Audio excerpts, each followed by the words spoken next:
Audio क्रमांक 4। पुस्तक का नाम बचत ही असली आय है। लेखक पंडित श्रीराम शर्मा आचार्य। लाखों की संपत्ति कर्ज में स्वाहा हो गई। हमारे दादा साहू बैजनाथ रईस नजीबाबाद उत्तर प्रदेश के बहुत बड़े अमीर लोगों में से थे।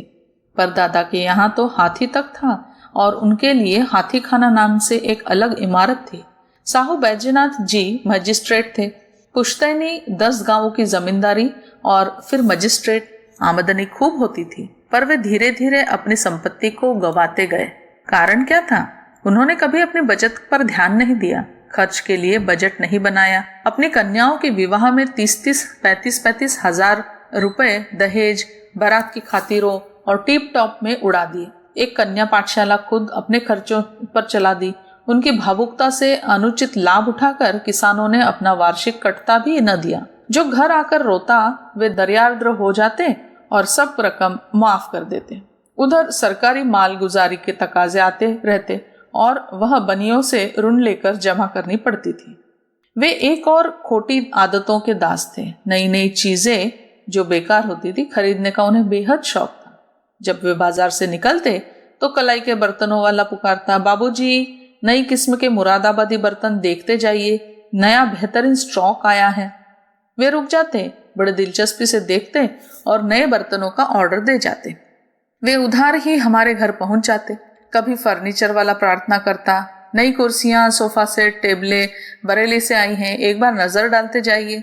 खुशामद में फंसकर वे फर्नीचर हाउस में चले जाते। नई नई वस्तुओं को देखकर मस्त हो उठते और हजारों का फर्नीचर व्यर्थ ही भावुकतावश खरीद डालते। यह प्रायः काम में भी नहीं आता था। कपड़े वाला खुशामद करके कहता, बाबूजी एक पान भर खाते जाइए, कपड़ा खरीदने को मैं न कहूंगा। वे सिल्क स्टोर पर बैठते, बातें चलती, उसी बीच में चतुर कपड़े वाला मलमल और लट्ठे के थान, नई धोतियां और आकर्षक साड़ियां उनके पसंद के गट्ठर घर पहुंच जाते। यही उधार निरंतर बढ़ता गया और भरे हुए घर को ले डूबा। घर में 4-5 नौकर बने ही रहते थे। इस कुव्यवस्था और असंतुलित खर्च का दुष्परिणाम यह हुआ कि उनकी आर्थिक हालत बड़े वृक्ष की जड़ की तरह खोखली होती गई। पास की सारी संचित संपत्ति स्वाहा हो गई, उल्टे कर्जदार हो गए। हम लोग जो शहंशाही जीवन बिताते थे बदलकर लिखने वाले मजदूर बन गए। उनके अंतिम जीवन में पैसे की बड़ी तंगी बनी रही। कर्ज लेना पड़ा, सूद दर सूद भरते रहे। उनके कान तकाजों से गर्म हो गए। कर्ज में ऐसे उलझे कि मरकर ही मुक्ति मिली। वे कभी निश्चिंत होकर नहीं सोए, न निर्द्वंद्व होकर विचरे, न सुख चैन की जिंदगी ही बिता सके। जिंदगी भर चिंता की ज्वाला के बीच कर्ज का मानसिक भार लिए तिल तिल कर परलोक सिधारे। उन्होंने ऋण ले लेकर कर्ज की अदायगी की बात न सोची। दुर्भाग्य से कर्जों का वह कुचक्र अंत तक चलता ही रहा और मरकर ही उससे छुटकारा मिला। इस प्रकार के नमूने और भी हो सकते हैं। अमीरों और गरीबों सभी के में होते हैं। वे जीवन भर कर्ज के मायाजाल से मुक्त होने की बात सोचते रहे। चिंता की ज्वाला के बीच तन मन और पेट काट कर कर्ज और सूद भरते रहते हैं। तब भी सूद दर सूद से बढ़े कर्ज से छुटकारा पाए बिना ही परलोक सिधार जाया करते हैं। कोई भी कर्जदार अपने घरेलू और सामाजिक जीवन में कभी भी सुख शांति नहीं पा सका है। मितव्ययी और संयमी ही सदा सुखी, तृप्त और समृद्ध रहता है। जो किसी का कर्जदार नहीं है, जिसको किसी का कुछ देना नहीं है और प्रतिदिन कुछ बचत करता है, यहाँ तक कि किसी व्यसन या गंदी आदत का ऋणी नहीं है, वह निश्चिंत होकर सोएगा, निर्द्वंद्व होकर विचरेगा। न कभी उसे कर्जदारों के तकाजे सुनने पड़ेंगे, न कभी अपनी मजबूरी की सफाई देनी पड़ेगी और न किसी बहाने के लिए झूठ ही बोलना पड़ेगा। जो घोड़े की तरह तेज दौड़ने वाले ब्याज की निशब्द किंतु निश्चित टापों से रौंदा नहीं जाता, उसकी श्वासों में ही सुख चैन की शीतलता संभव हो सकती है। सुखी रहना हो तो किफायत से रहना और अपनी जरूरतों को कम करना सीखिए। कभी किसी के देनदार न बनिए। श्री महावीर प्रसाद द्विवेदी की मितव्ययता। श्री बनारसी दास जी चतुर्वेदी ने हिंदी के महान लेखक श्री महावीर प्रसाद द्विवेदी की मितव्ययिता के संबंध में बड़ी उपयोगी बातें बताई हैं।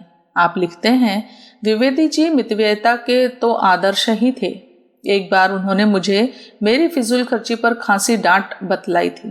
द्विवेदी जी को मेरी फिजूल खर्ची का पता लग गया तो उन्होंने जीवन का उदाहरण प्रस्तुत किया था। उन्होंने कहा था, मैं तो 23 रुपए मासिक वेतन में से 4 रुपए प्रति मास बचा लेता था और आप जनाब 250 रुपए में से 1 पैसा भी नहीं बचा पाते। आखिर हमें बतलाइए तो कि किस चीज में पैसा उड़ा देते हैं। लज्जापूर्वक हमें अपनी अव्यवस्था स्वीकार करनी पड़ी। हमारे इस प्रमाद से द्विवेदी जी बहुत असंतुष्ट हुए। बचत बहुत जरूरी है। बचत के संबंध में द्विवेदी जी का मूल मंत्र यह श्लोक था, इदमेव ही पांडित्य मिदमेव विदग्धता अयमेव परो धर्मो यदा यान्नाधिको व्ययः। अर्थात आमदनी से ज्यादा खर्च करने में सारी पंडिताई, आदतों की चतुराई और समस्त धर्मात्मापन छिपा हुआ है। बेहद जरूरी है बचत के लिए हिसाब रखना और बजट बनाना। द्विवेदी जी हिसाब किताब रखने में इतने नियमबद्ध थे कि कोई भी व्यक्ति उनसे पूछ सकता था कि पिछले 20 वर्षों में किस दिन उन्होंने अपना होस्टेज अथवा शाक तरकारी इत्यादि पर व्यय किया है। दैनिक खर्च का वे पैसे पैसे का हिसाब लिखते और शाम को उस पर विचार करते थे। पर इससे कोई यह अनुमान लगावे कि द्विवेदी जी कंजूस थे तो यह उसकी बड़ी भूल होगी। वे अत्यंत उदार थे। उन्होंने अपने कठिन परिश्रम की अधिकांश कमाई हिंदू विश्वविद्यालय की छात्रवृत्तियों के लिए अर्पित कर दी थी। उन्होंने 6400 रुपए हिंदू विश्वविद्यालय को छात्रवृत्तियों के लिए दान दिए थे। अपने एक पत्र में उन्होंने रुपयों के उपयोग पर प्रकाश डालते हुए लिखा था, 17 वर्ष की उम्र में मैंने रेलवे की नौकरी शुरू की। सिर्फ 15 रुपए मासिक पर 21 वर्षों के बाद जब नौकरी छोड़ी तब सिर्फ 150 रुपया और पर्सनल अलाउंस 50 रुपया, कुल 200 रुपए मिलते थे। जब से सिर्फ 50 रुपए मासिक पेंशन। कभी किसी से 1 पैसा भी हराम का नहीं लिया। मेरा रहन सहन, घर द्वार सीधा सादा, आडंबर विहीन रहा है। किफायत से रहकर जो कुछ बचाया वह प्रायः खैरात कर दिया। कई गरीब लड़कों को अपने खर्चों से पढ़ा दिया। उनमें से कुछ एमए हैं।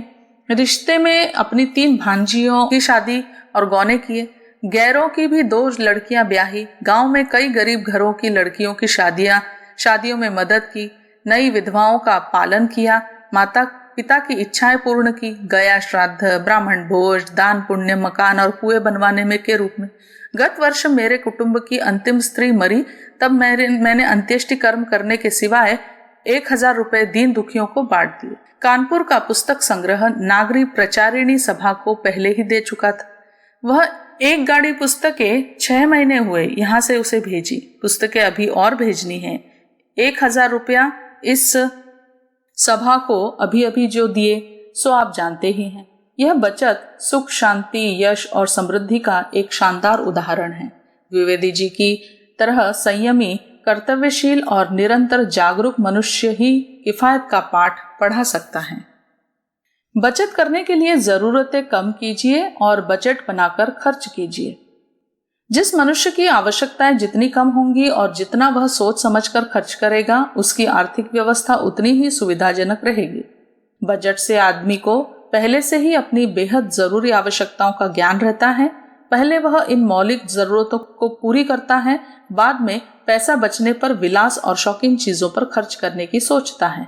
बिना बजट के हर मद पर काफी सोच विचार करने का अवसर नहीं मिल पाता। शुरू से ही अंधाधुंध खर्च करने से आय व्यय का संतुलन नहीं रह पाता। बजट से खर्च व्यवस्थित और संतुलित हो जाता है और अस्त व्यस्तता की गुंजाइश कम रहती है।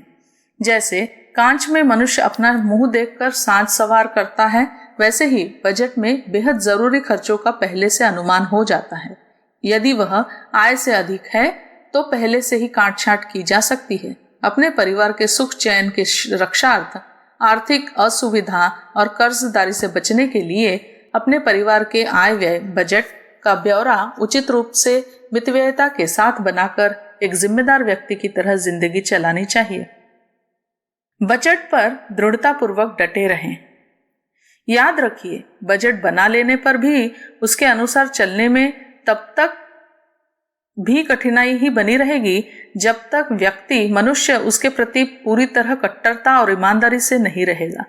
मान लीजिए किसी ने अपनी 100 रुपए की आमदनी में से 10 रुपए बचत की मद में निकालकर बाकी 90 रुपए महीने के शुरू में ही खर्चों की विविध मदों में बांटकर बजट बना लिया, किंतु उसके अनुसार निष्ठापूर्वक चलता नहीं है। कभी इस मद का खर्च काटकर उस मद में चढ़ा दिया, तो कभी उस मद का इस मद में, तो उस ढीले ढाले व्यक्ति का बजट फेल हो जाएगा और पारिवारिक व्यवस्था सुविधा संपन्न न रह सकेगी। जिस सरलता एवं स्निग्धता के लिए उसने बजट बनाया था वह उद्देश्य पूरा न हो सकेगा।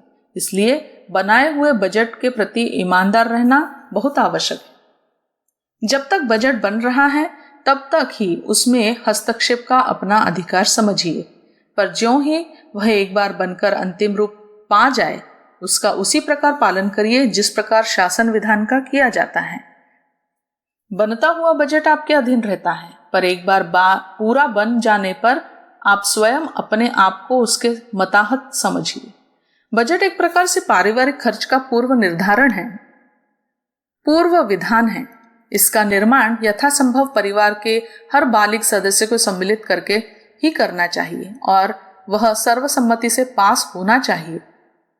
ऐसा संभव हो सकने पर न तो किसी को असंतोष का कारण ही रहेगा और न तब कोई उसका उल्लंघन करने की हिम्मत करेगा। आगे बढ़ने और समृद्ध बनने वाले परिवार अधिकतर बचत का भारी ध्यान रखते हैं। जितना कमाया उतना ही खर्च कर डाला, बचा कुछ नहीं, बैंक में कुछ नहीं, घर का मकान नहीं, अधिक बाल बच्चे। यदि ऐसी हालत हो तो पतन निश्चित ही है। बजट सबके सामने रखना चाहिए। इससे परिवार के सभी बड़े छोटे में एक उत्तरदायित्वपूर्ण किफायतशारी की आदत का विकास होगा। परिवार की आर्थिक व्यवस्था का स्पष्ट ज्ञान न रहने और उसके साथ अपनी जिम्मेदारी जुड़ी रहने से कोई भी सदस्य किसी खर्च की निश्चित सीमा से बाहर जाने में अपनी हीनता न समझेगा। मनुष्य का जीवन तरह तरह के रंगीन प्रलोभनों से भरा हुआ है। बढ़िया किस्म का कपड़ा, स्वादिष्ट भोजन, चाट पकौड़ी, कुल्फी, चुस्की, गहने, आराम तलब भी जीवन का कोई नया प्रलोभन उसे लुभाएगा भी तो भी वह संकोचवश उसका प्रस्ताव किए बिना अपने ही अंदर डूबा लेगा और अगले किन्हीं भी प्रलोभनों के प्रति अधिक अनाकर्षित होने में बड़प्पन समझेगा। इस प्रकार बचत करने के लिए पहले ही बजट बनाना जरूरी है। परमिट और सर्वसम्मत बजट बनाने और उसे सुविधापूर्वक चलाने के लिए हर अपेक्षाकृत अधिक सयाने सदस्य को अपने से छोटे की सुख सुविधा का ध्यान रखते हुए प्रत्येक की परिस्थिति एवं आवश्यकताओं के अनुसार ही व्यवस्था करनी चाहिए। बजट से परिवार के सदस्यों में एक दूसरे के लिए निस्वार्थपूर्ण त्याग और सहयोग की भावना का विकास होगा। जरूरी खर्चों को क्रमिकता दीजिए। किसी भी पारिवारिक बजट में सर्वसम्मति को तो एक दबाव अथवा प्रभाव से प्राप्त की जा सकती है, किंतु उसमें सफलता तभी मिलेगी जब खर्चों की मदों में आवश्यकताओं की अनिवार्यता के अनुसार क्रमिकता दी जाएगी। पहले भोजन, फिर निवास और वस्त्रों पर खर्च कीजिए। ये अपनी अनिवार्य आवश्यकताएं हैं। आज की कमरतोड़ महंगाई में सबसे पहले इन्हीं का दीर्घकालीन प्रबंध करना चाहिए। उसके बाद बच्चों की शिक्षा, कन्या के विवाह और वृद्धावस्था के लिए बचत की जरूरत है। समझदार व्यक्ति महीने की पहली तारीख ही में ही बचत के पैसे बीमा या बैंक में जमा करा देता है। यदि यह समझ ले कि खुद अंत में अपने आप ही बच जाएंगे तो यह कदापि संभव नहीं है। बचत सबसे बड़ी आवश्यकता है क्योंकि भविष्य अनिश्चित है। व्यसन, स्वाद, tip top, fashion, Amod Pramod की मदें बाद में आती हैं। पैसे बचे तभी इन विलास की चीजों की बात सोचनी चाहिए। जो लापरवाह व्यक्ति स्वाद सुविधा की सोचता है वह अपने परिवार को भूखा, नंगा और अपमानित छोड़ जाता है। कर्जदारों की गालियां सुनकर न तो स्वाद के चटकारे याद रहेंगे, न आमोद प्रमोद के साधन मजा देंगे। नंगा तन और भूखा पेट रहने पर तो न तो स्वादों की याद आती है और न किसी प्रकार का हास विलास ही भाता है। भोजन, वस्त्र व मकान की सुविधा के साथ हास विलास का अभाव तो सहन किया जा सकता है, किंतु हास विलास, फैशन और टाप टिप की सुविधा होने पर भी अन्न, वस्त्र और मकान का अभाव सहन नहीं किया जा सकता। पौष्टिक पदार्थ, जीवन विकास, पारिवारिक जिम्मेदारियां और शिक्षा आदि के साधनों के बाद पैसे बचे तभी सिनेमा, होटल या सैर सपाटे की बात सोचनी चाहिए। फिर पहले पूरे परिवार के लिए भोजन, वस्त्र, निवास, शिक्षा, विवाह आदि की जरूरतों के लिए बचत की जाए। फिर बढ़िया अनाज, दूध, शाक, तरकारी, फल आदि लिए जाए। फिर शिक्षा का काम ठीक रखा जाए। इसके बाद पैसे बचे तो आमोद प्रमोद, शौक, स्वाद, लेने देने की मदों में खर्च किया जा सकता है। पान, बीड़ी, सिगरेट, सिनेमा, फैशन, शौक इत्यादि से पैसा बचाकर बचत के मद में डालना चाहिए। खर्च बढ़ने पर किसी भी खर्च को काट डालने और पूर्ण संयम से गुजारा करने की आदत का विकास करना चाहिए। एक एक पैसा बचाकर आदमी बड़ी बड़ी संपत्ति के स्वामी बन गए हैं। यदि वास्तव में आप अपने परिवार की समृद्धि और प्रतिष्ठा चाहते हैं, सीमित आय में ही आनंद लेना चाहते हैं, तो किफायतशारी में रहना सीखिए। यथोचित बजट बनाइए और एक सुनिश्चित विधान के साथ उसका पालन करते हुए जीवन व्यतीत कीजिए। बचत ही आपकी असली आय है।